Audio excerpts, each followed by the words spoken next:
Sir చెప్పేది నేను చెప్పేది మొత్తం నేను అనేది ఏంటో చెప్పనా, ఇదే రికార్డింగ్ కాగ్నిజబుల్ అఫెన్స్ అయినప్పుడు రిపోర్ట్ ఎక్కడెక్కినా సరే వితౌట్ జ్యూరిడిక్షన్ మీరు తీసుకుని జ్యూరీ ఎఫ్ఐఆర్ కట్టి దాన్ని కన్సర్న్ పోలీస్ స్టేషన్కి మీరు డిస్పాచ్ చేయాలి సార్.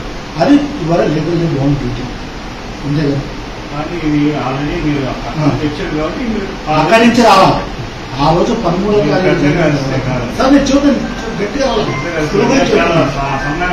నేను చాలా స్లోగా చెప్తున్నాను. నేను చాలా స్లోగా ఎందుకు కలవండి యాక్షన్ అసలు సార్ మీరు అన్నదే అదే నా రెగ్యులర్ రాశారు. మీరు రిటర్న్ ఓవర్లు కాదు ఓవర్ స్టేట్స్ కాదు సార్, రిటర్న్ గా రాశారండి మేము తీసుకోమని. ఇప్పుడు నేనే స్లోగన్ చెప్తున్నాను మీకు సార్. మీరు ఇవ్వాలే మీకు చెప్పడం బాగా తెలుసు. మీరు ఐపీసీ చదువుకున్నారు, సిఆర్పిసి మొత్తం చదువుకున్నారు. క్లియర్గా ఐపీసీ 166 ఏం చదువుతుంది సార్ మనకు తెలుసుగా ఏం చదువుతుంది. నేను అనేది ఏంటంటే ఇప్పుడు జీరో ఎఫ్ఐఆర్ అనేది ఇంట్రడ్యూస్ చేశారు.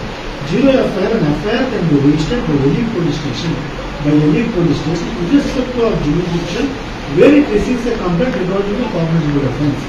అంతే కదా మనకు తెలుసు కదా సార్. దానికి మేము అనేది అంటే మా సబ్మిషన్